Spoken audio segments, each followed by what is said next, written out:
Kartik private company में sales manager था। उसके माता पिता, पत्नी मीरा, बहन राधा और 2 बच्चे हैं। एक दिन मीरा कहती है, कार्तिक, बच्चों के स्कूल में एनुअल फंक्शन के लिए 2000 जमा करने पड़ेंगे।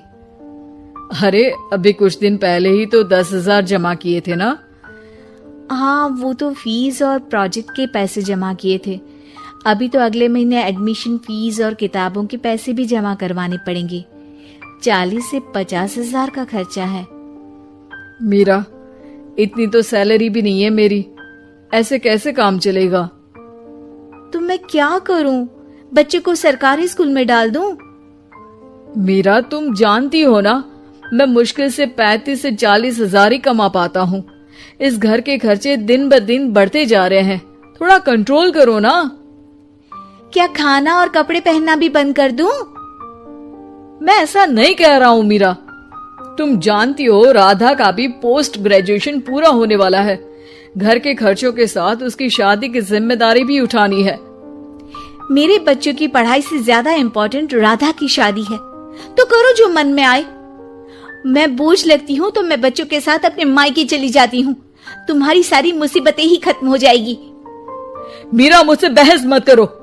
सुबह सुबह ऑफिस जाने के टाइम पर ही कलेश करके दिन मत खराब करो। इतना बोलकर कार्तिक वहां से चला जाता है। तभी, कार्तिक बेटा, ऑफिस जा रहे हो? मेरी दवाइयाँ लेते आना। और बेटा, बिजली का भी बिल 2 महीने से जमा नहीं हुआ, इसे भी आज जमा करवा देना। जी पिताजी, लाइए बिजली का बिल। 4,600 रुपए बिजली का बिल आया है। माँ, मीरा, राधा, कितना ज्यादा बिल आया है। भैया, ये 2 महीने का बिल है और मैं तो सिर्फ फोन चार्ज करती हूँ।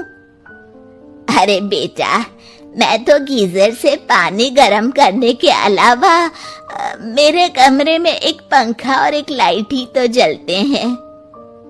मीरा, तो फिर इतना बिल कैसे आया? हाँ, सारा इल्जाम मेरे पर ही लगा दो ना। भाभी, आप भी तो एसी चलाती हो, उससे भी बिजली का बिल बहुत ज्यादा आता है ना। एसी मेरे मायके से आई है और वो भी अब सबकी आंखों में खटकने लगी है। मीरा, अपना मुंह बंद करो और आज के बाद तुम एसी नहीं चलाओगी। माँ, आप भी अपना पानी धूप में गर्म करके नहाया करो। कार्तिक ये कहकर घर से ऑफिस के लिए निकल गया। घर से कुछ आगे जाते ही उसकी गाड़ी पंचर हो गई। कार्तिक को पंचर बनवाकर ऑफिस पहुंचने में लेट हो गया। बॉस ने कार्तिक को अपनी कैबिन में बुलाया। मैं आई कम इन सर? कम इन। बहुत लेट हो तुम। सॉरी सर, कुछ प्रॉब्लम्स की वजह से लेट हो गया। मुझे कुछ नहीं सुनना। तुम्हारा टारगेट कंप्लीट हुआ? नो सर, अभी बाकी है। क्यों? सर, मार्केट में बहुत रिसेशन चल रहा है, बिजनेस कहीं से मिल नहीं पा रहा। मैं अपनी तरफ से पूरी कोशिश कर रहा हूँ सर। मुझे तुम्हारी कोशिश नहीं चाहिए, मुझे बिजनेस चाहिए। अगर तुमसे नहीं हो पा रहा है तो तुम रिजाइन कर सकते हो। अब नहीं सर, मुझे इस नौकरी की बहुत जरूरत है। मैं अपनी फैमिली का सिंगल अर्निंग पर्सन हूँ। मेरी जॉब चली गई तो मेरी फैमिली प्रॉब्लम में आ जाएगी सर।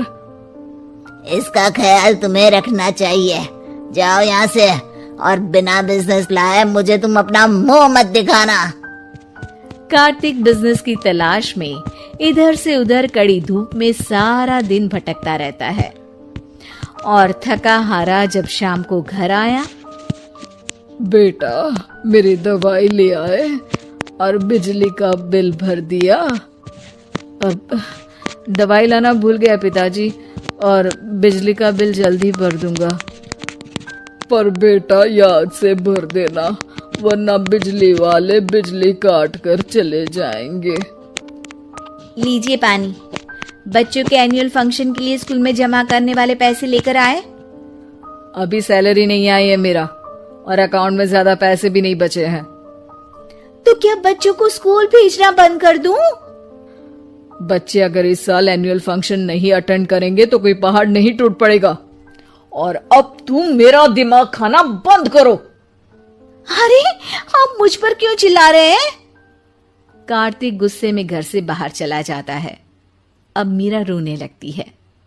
भाभी, आप रोइए मत, टेंशन लेने से कुछ नहीं होगा। पर राधा, घर के भी खर्चे हैं। कार्तिक के गुस्सा करने से घर के खर्चे नहीं पूरे होंगे। पर मीरा बेटा, लड़ाई करने से भी कोई समाधान नहीं मिलेगा, उल्टा घर का माहौल ही खराब होगा। पर मुझे लगता है हमें भी घर के खर्चों में हाथ बढ़ाना चाहिए। मुझे योगा सेंटर में जॉब का ऑफर मिला है, मैं कल से ही जॉब ज्वाइन कर लूंगी। वैसे तो मुझे भी सिलाई आती है, मैं भी लोगों के कपड़े सिलना शुरू कर देती हूँ। हाँ बेटा, मैं भी तुम्हारा घर के कामों में हाथ बटा दिया करूंगी और काज बटन लगाकर सिलाई करने में भी सहायता करूंगी। मीरा, मैं तुम्हारे बच्चों के साथ मोहल्ले के बच्चों को भी ट्यूशन पढ़ाऊंगा। इसी बहाने मेरा टाइम पास भी हो जाएगा। इस तरह से अब घर के सभी सदस्यों के सहयोग से पैसों की समस्या दूर हो गई और सब खुश रहने लगे। इससे हमें सबक मिलता है कि एकता में कितनी ताकत होती है।